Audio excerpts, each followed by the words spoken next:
They say, Turlough, that your lady has a great deal of wit. And Turlough replied, he said, well, she can cook a pudding. Well, she can cook a pudding. But she has just about enough wit. But she's just about enough wit. To know her husband's trousers. To know her husband's trousers. From another man. From another man's. Oh, you could hear a pin dropping. And the whistling of the bishop's nose.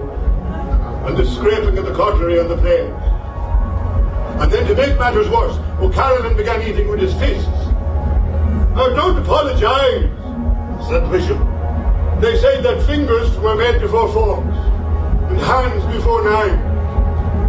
But do have some of this pigeon, Mr. O'Carolan, sir, for you are a musician, I believe. And this pigeon is so finely roasted it simply sings, come eat me. And O'Carolan said, I couldn't give a fuck if it sang the Messiah. I couldn't give a fuck if it sang the Messiah.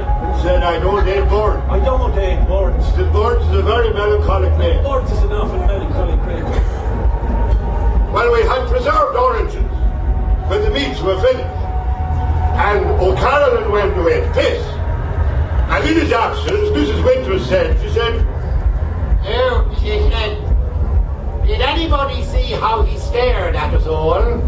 Like a stuck pig. Like a pig with a skewer up its anus. I said, she's blind, madam. The musician is blind. He does not stare. And she says, well, those eyes stare, you know, those eye sockets, they stare at you. As a matter of fact, she said, blind people shouldn't do that, you know.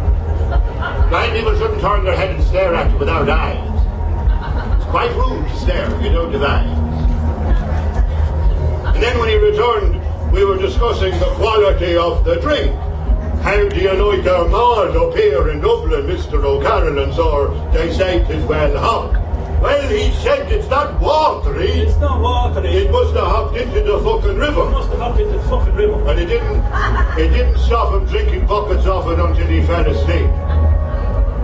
I was actually carving the cheese when he began snoring.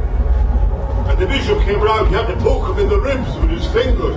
He said, wake up, man. For God's sake, he said, you're snoring. He said, it's not good enough in this house to be making that noise. You're like an old dog, he said, when the belly's full, the bones are at rest.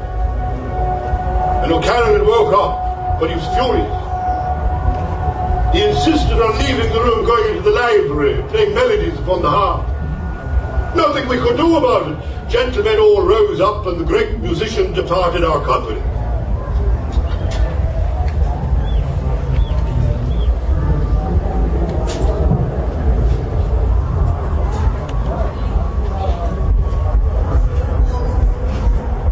And then in his absence, Mrs. Winters just continued. She said, you know, this is impossible. He's gone into the library.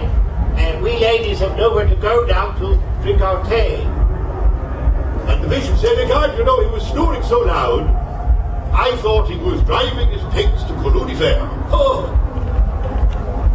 And tried said, don't blame him, he's from Roscommon. I'm not quite following you, sir.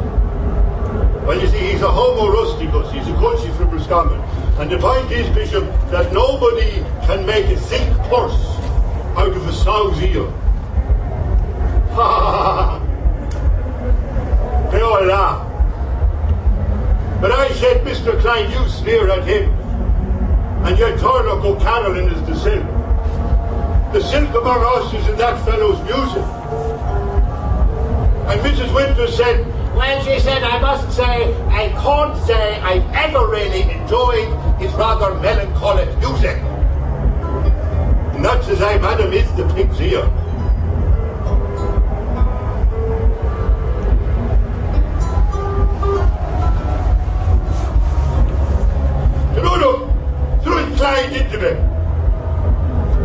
He said 'tis widely known that Jonathan Swift bullies his inferiors.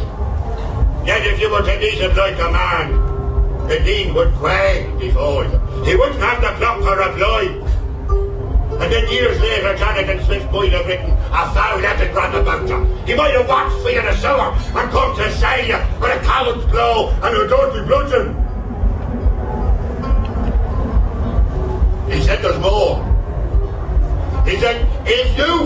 flatter Jonathan Swift, his ambition, or if you were to help Jonathan Swift's career,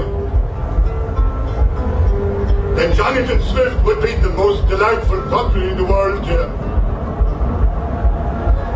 Jonathan Swift would tear your enemies to pieces for you if you were to slaughter him. Because Jonathan Swift's not just a funny man, no. Jonathan Swift is a man who craved for money and power all his life. He's a man who used his wit to achieve power. And now look at him. He's old and bitter and mad.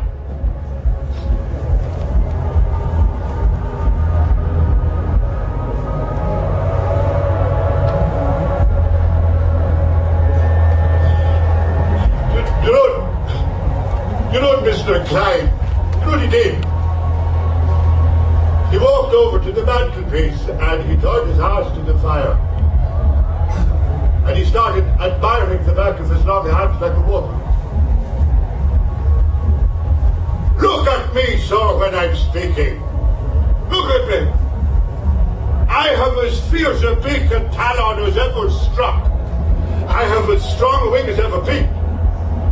Except that life just wrested the prizes out of my claws and cut my wings and chained me. Well, look at me!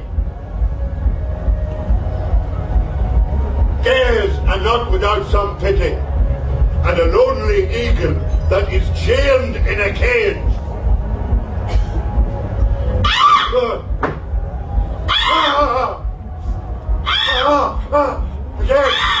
Again.